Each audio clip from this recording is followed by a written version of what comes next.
everybody, welcome back. So today I'm doing a review of Memory, Sorrow, and Thorn by Tad Williams. This is a high fantasy series. It's a little bit older, but it's still one of the great ones. Because I always like to have a treat to go along with my reading, I have an onion. Why? Because in Memory, Sorrow, and Thorn, they eat onions. And I think they're just dried out onions. It's not like they're onion rings or anything fancy like that. They just eat onions. So, you know, there you go. Have a dried out onion. And the thing that's funny about it is that Tad Williams writes so beautifully that when I read about them eating onions, I go, well, that sounds delicious. I just want to go eat an onion. So, that's what I'll do. Memory, Sorrow, and Thorn is a 4-book fantasy series. It was supposed to be a trilogy, but the last book ended up being so long that Tad Williams split it into 2, and there are 2 last books. But they're Green Angel Tower Part 1 and 2. First book is The Dragon Bone Chair, and I don't have a cover for this one. And this is what starts off the series, and there's a lot of world building in here. We're introduced to some of the characters. Main character's name is Simon.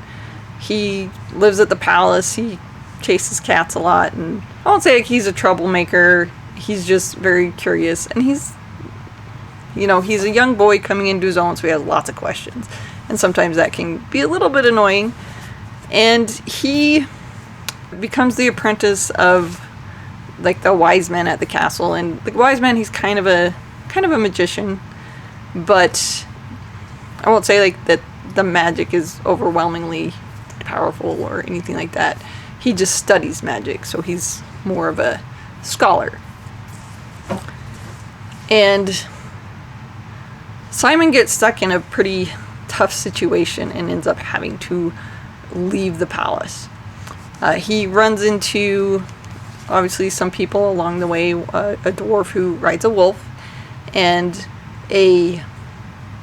another boy who turns out to be a girl, who turns out to be the princess.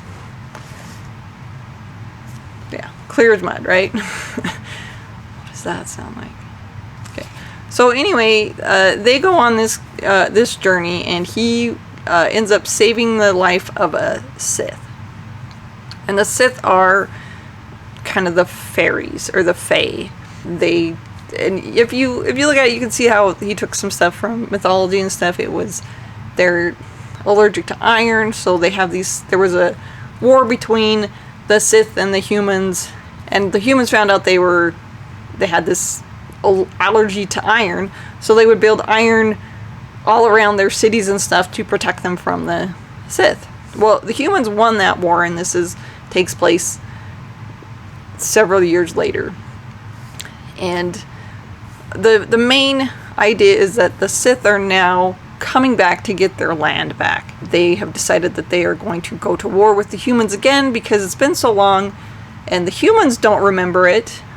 It's long past history, but for them, because they are pretty much immortal and can live forever, it's still fresh in their minds. So now they're going to come back when humanity is at its weakest and try and take over. So the second book in the series is The Stone of Farewell. And I'd say this one has one of the coolest battle scenes that I've ever read. And again, we're still following the same people, and Simon has kind of gathered some different magical artifacts, and he is trying to save the kingdom, trying to, I guess, come into his own. And this one explores a lot more of like what happens and how there's a division among the Sith. There are the ones that don't want to go to war, and there are the ones that do want to go to war. And the ones that don't want to go to war are trying to decide what to do. Like, should they join the humans and fight against their brothers, or should they just stay out of it? And this one you find, I believe it's this one that you find out that the Sith may have come across, they may have arrived there from space.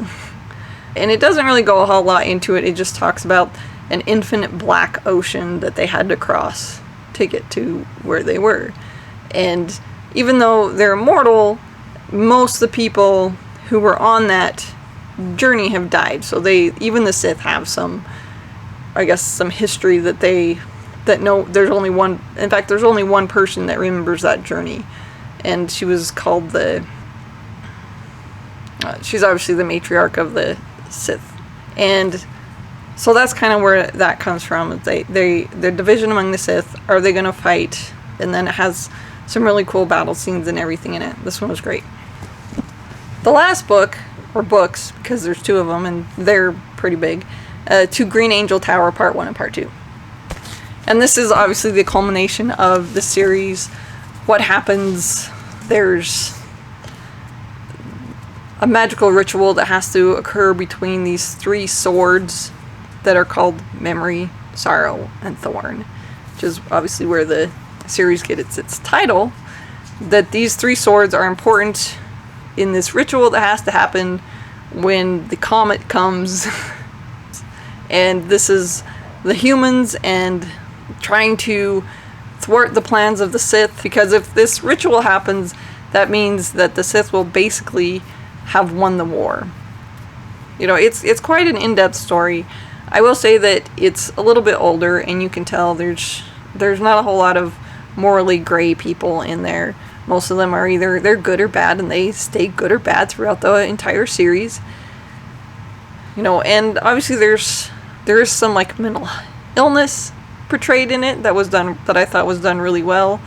And I mean, obviously there's so many more characters than the ones that I just mentioned. There's lots of people. This has multiple perspective. It's really, they're not spiders, but they're giant insects of some kind. They're kind of like spiders, also have an intelligence, and they are working with the Sith, and they're going to come help wipe out the humans.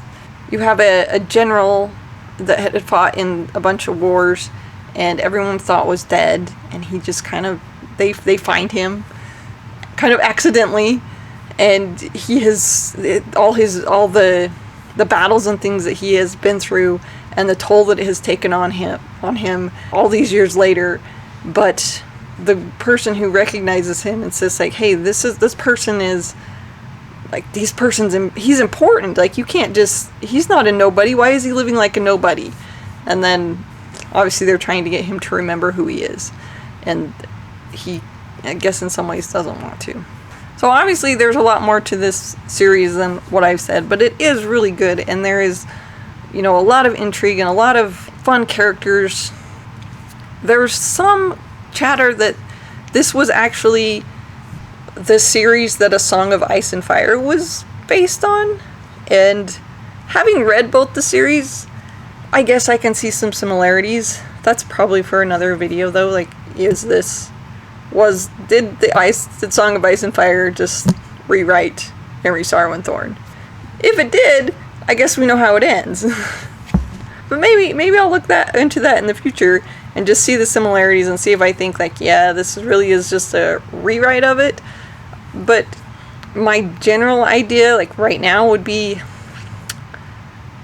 they seem to be their own thing. They have some similarities, and I can see that there are similarities, but they're kind of their own thing.